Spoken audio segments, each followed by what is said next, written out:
मैं इस गुगुल में ज़्यादा फोकस इस पे करना चाहूँगी सहायता के लिए। पवित्र स्थान की भीतरी कोठरी सहायता के लिए, यानी कि प्रभु के पास हम जब हेल्प करने, मतलब हम चाहते हैं कि प्रभु से हम कुछ मदद लें किसी चीज़ के लिए। हमारा इस दुनिया में होने के नाते कभी कभी हमारा ध्यान भटक जाता है, हम दुनिया की चीज़ों में मतलब फोकस करते हैं, बट हम इस बात पे फोकस नहीं करते कि हमारी सहायता प्रभु की ओर से आती है। हमें ऐसा लगता है कि अभी समझो पैसे को लेके हम हमारे बैंक अकाउंट पे ज़्यादा फोकस देते हैं कि हमारे बैंक में इतना पैसा है, हाँ तो मेरा कल का रेंट जाएगा, मेरा सब कुछ जाएगा। या कि कुछ लोगों पे, कुछ इंसानों पे हम डिपेंड रहते हैं, जबकि हमें डिपेंड रहना चाहिए प्रभु पे। ठीक है, दुनिया में रह के हमें कभी कभी ऑफिस आवर्स में लोगों के साथ हमारी बातचीत होती है, तो हम उनके साथ उस सिचुएशन में उनकी नज़रिए से देखने लगते हैं। लेकिन हम ये सब कैसे अवॉइड कर सकते हैं? इसीलिए यहाँ पे लिखा है 2 वचन में, जब मैं तेरी दोहाई दूँ और तेरे पवित्र स्थान की भीतरी कोठी की ओर अपने हाथ उठाऊँ, तब मेरी गिड़गिड़ाहट की बात सुन ले। इसीलिए हमें क्या करना होता है? पवित्र स्थान की भीतरी कोठी यानी कि प्रभु की उपस्थिति, प्रभु हमारे अंदर जीवित है, हम नए करार में हैं, अब पवित्र आत्मा हमारे अंदर है। हम एज लॉन्ग एज, जब तक हम पवित्र आत्मा की छोटी सी जो क्वाइट आवाज़ होती है उसको हम अगर अनसुनी करेंगे तो हम फेथ में कैसे बढ़ पाएंगे? और अगर हम फेथ में नहीं बढ़ेंगे, हम हमारी सहायता, हमारी मदद हम लोगों में देखेंगे। लेकिन हमें इसके लिए अगर प्रभु में बढ़ना है तो हमें प्रभु की उपस्थिति में बैठना होगा। अगर हम प्रभु की उपस्थिति में बैठे तो हमारे काम, हमारे परिवार, हमारे लाइफ, हमारे करियर को लेके जो भी टेंशन हमारे अंदर आती है वो हम प्रभु के पैरों तले रख देंगे, तो प्रभु सब कुछ करेगा, क्योंकि वो हृदय को जानता है। सबके दिल में कुछ ना कुछ होता है, हम किसी का दिल नहीं पढ़ सकते एक दूसरे का, बट प्रभु, हमारा दिल प्रभु के सामने एक खुली किताब है। उसने हमें बनाया है, उसने हमें रचाया है, वो सब कुछ जानता है हमारे जीवन में क्या हो रहा है। सबके लिए एक एक कॉलिंग है यहाँ पे, और उस कॉलिंग को पूरी करने के लिए उस अभिषेक में, उस सामर्थ में बढ़ने की ज़रूरत है। तो अगर ये सब चीज़ें ऐसे ही नहीं आएगी, इसके लिए हमें अपने समय का बलिदान देना पड़ेगा। हाँ, सब बिजी होते हैं पूरे लाइफ में, ऑफिसेज में, घर के इसमें, लेकिन ऐसा ज़रूरी नहीं है कि हम सिर्फ बैठ के ही प्रभु के साथ, वो तो करना ही है हमें, बट अगर हम कुछ काम कर रहे हैं ऑफिस में, एक ईमेल सेंड, जैसे पास्टर जी ने बहुत बार कहा है, एक ईमेल सेंड कर रहे हैं हम किसी को, तो पवित्र आत्मा की हेल्प लो, पवित्र आत्मा की सहायता लो, पवित्र आत्मा को बोलो कि आप मेरी मदद करो। सुबह भी आज पास्टर जी इसके बारे में बात कर रहे थे, आज काफ़ी पॉइंट्स पास्टर जी ने सुबह ही बोल दिए। तो वो प्रोडिगल, उड़ाऊ पुत्र के बारे में बात कर रहे थे। कभी कभी हम प्रभु की उपस्थिति में जाने से इसलिए भी डरते, मैं भी डरती हूँ, क्योंकि हम इस दुनिया में कभी कभी गुस्सा निकल जाता है, कभी कभी किसी के बारे में कुछ गलत सोच लेते हैं, तो हमें ऐसा लगता है कि हमने पाप किया, और जो कि है पाप। लेकिन ये सब चीज़ करने के बावजूद अगर आप पश्चाताप के साथ प्रभु के पास नहीं जाओगे तो आपको हमेशा डर रहेगा कि प्रभु मेरी प्रार्थना नहीं सुन रहा है। इसीलिए हर दिन के एंड में जब हम रात को प्रेयर में बैठते हैं, हमेशा हमने दिन भर में जो भी कुछ किया है उसके लिए प्रभु से माफ़ी मांगो। आप जब माफ़ी मांगोगे वो माफ़ करता है। धर्मीजन 7 बार भी गिरेगा तो भी प्रभु उसको उठाएगा, ये उसका वचन बोलता है। तो अगर हम प्रभु की उपस्थिति में जाएंगे, उनसे माफ़ी मांगेंगे, तो एक हम भी बोल्ड हो जाते हैं कि हाँ, मेरा पिता है, उसने मुझे माफ़ किया है। और इसके बाद जो हमारी प्रार्थना होती है वो बोल्डनेस वाली होती है। देखो, प्रभु एक अच्छा पिता है, वो हमसे बहुत प्यार करता है। हम जितना उससे प्यार नहीं कर पाते, उससे कई गुना ज़्यादा वो हमसे प्यार करता है। हम गलतियाँ करते हैं, बट स्टिल वो हमसे उतना ही प्यार करता है। उसका प्यार कभी कम नहीं होता। मैं अभी जो हूँ, मैं ऐसी नहीं थी पहले। हमारी गवाही में दूंगी जवानों की सभा में, बट एक शॉर्टकट में बोलती हूँ कि मैं ऐसी नहीं थी। मैं प्रभु में आई तो मैं सिर्फ, मेरे लिए मेरी मॉम बहुत इम्पोर्टेंट थी, पहले भी और अभी भी। तो मेरी मॉम दुष्ट आत्मा से ग्रसित थी, कुछ हमारे लोगों, घर के लोगों की वजह से। तो जब मैं चर्च में गई, तो हम कई जगह गए, मस्जिद गए और भी कई सारे जगह गए, लेकिन मम्मी फ्री नहीं हो पाई वहाँ। बट हम चर्च में गए, तब मम्मी फ्री होना स्टार्ट किया। मैंने खुद मेरी आंखों से देखा क्या क्या निकल रहा था। उस दिन मैंने डिसाइड किया कि मैं यीशु को मानूंगी और मैं चर्च जाऊंगी।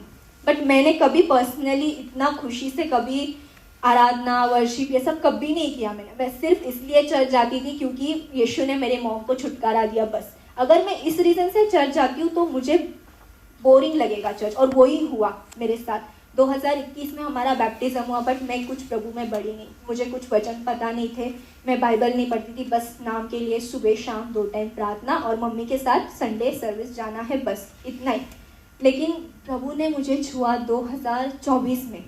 मुझे कुछ छोटा सा बीमारी हुआ, तभी मुझे प्रभु ने छुआ। उसके बाद मैंने उसके प्यार को जाना।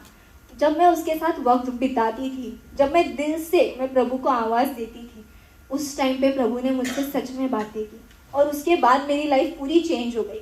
विदिन 6 मंथ्स, अप्रैल 2024 में मैंने प्रभु को इतने अच्छे से करीब से जाना। मैंने ऑफिस से छुट्टी ले ली, मैं 20 दिन पूरे प्रभु की उपस्थिति में थी। और ये मैंने खुद से नहीं किया, इसमें मेरी फैमिली ने भी मुझे मतलब काफ़ी सपोर्ट किया कि तू प्रभु की उपस्थिति में बैठ, तेरी बीमारी भी चली जाएगी। मैंने वही किया जो मुझे मेरे फैमिली ने गाइड किया। स्टार्टिंग में हमें सब बोरिंग लगता है, अनलेस आप उसका प्यार नहीं जानोगे ना, आपको सब बोरिंग लगेगा। उसकी आज्ञाएं जो भी है वो मानना, ये सब आपको बोरिंग लगेगा जब तक आप उसके प्यार को नहीं जानोगे।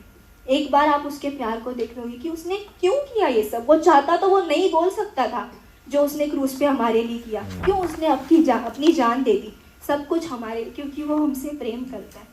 उसने इतने सारे कूड़े खाए, उसने क्या क्या नहीं किया, उसका लहू बहाया, वो सब क्यों किया। वो चाहता तो नहीं बोल सकता तो पिता हाँ बोल देता, मत करना, लेकिन क्यों किया उसने, ताकि हमारे सबके पापों को क्षमा मिल सके, ताकि हम जो आज खुशी से भरा हुआ जीवन जी रहे, इसके लिए उसने ये सब किया। कभी उसके बलिदान को नहीं भूलना चाहिए, क्योंकि हम जो भी है ना, वो हम खुद के बल से नहीं है।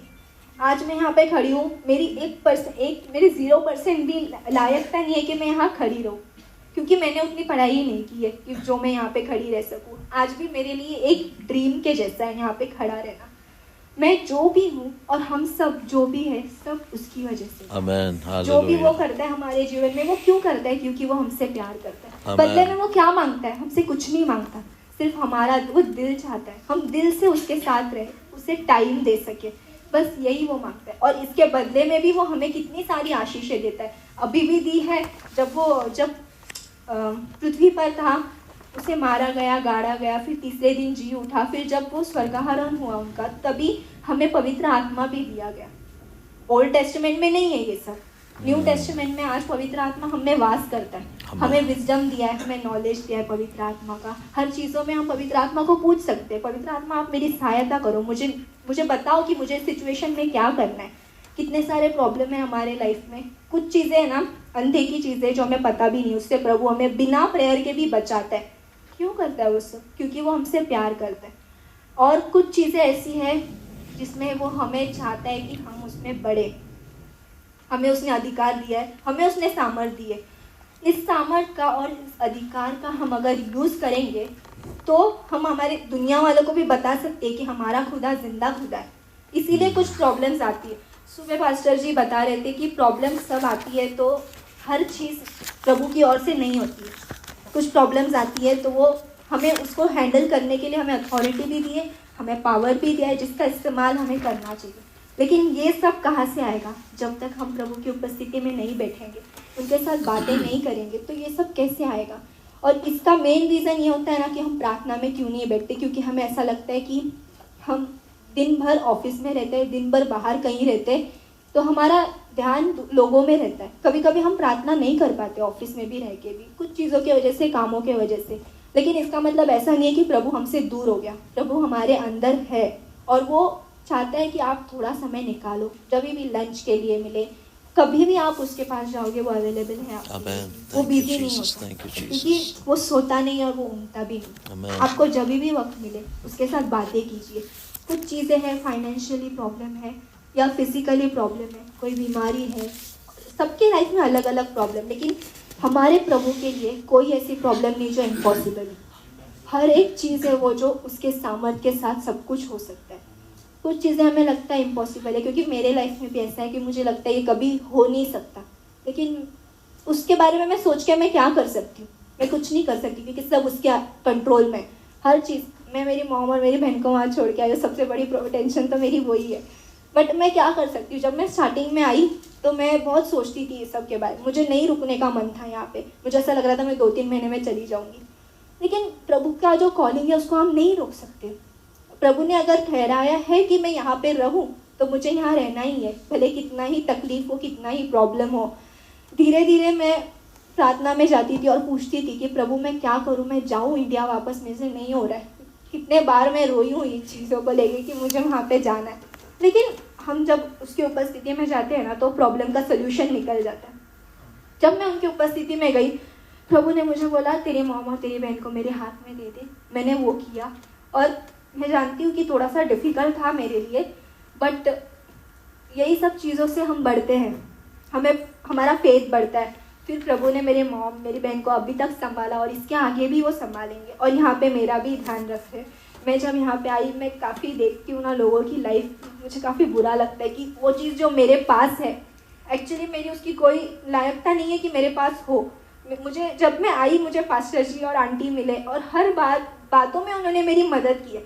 ये सब हर लोगों के साथ नहीं होता है। बाहर के कुछ लोग जो न्यू दुबई में आए हैं, मैं देखती हूँ उनकी लाइफ, बुरा लगता है क्योंकि उनके पास वो सब कुछ नहीं है, बट खुदा ने पहले से ही सब उसके लोगों के लिए तैयार किया होता है। अभी जैसे बच्चे पैदा होते हैं तो उनके मॉम डैड पहले से उनके लिए सब कुछ व्यवस्था करके रखते हैं ना, वैसे ही हमारे जन्म लेने से पहले खुदा ने हमारे लिए सब कुछ पहले से तैयार रखा है। बट रास्ते में जो प्रॉब्लम्स आती है उसके लिए खुदा ने हमें उसका पवित्र आत्मा भी दिया है ताकि हम विजडम से हर एक चीज़ कर सके। बट इसका भी यही रीज़न है कि ये दुनिया वालों को दिखे कि हमारा खुदा जिंदा खुदा है। इसलिए वक्त निकालो और खुदा की उपस्थिति में हमेशा रहो ताकि क्योंकि हमारी सहायता इस दुनिया से, पैसों से, बैंक अकाउंट से, किसी चीज़ से नहीं आती। हमारी सहायता सिर्फ खुदा से आती है। प्रभु आपको ही वचन देगा।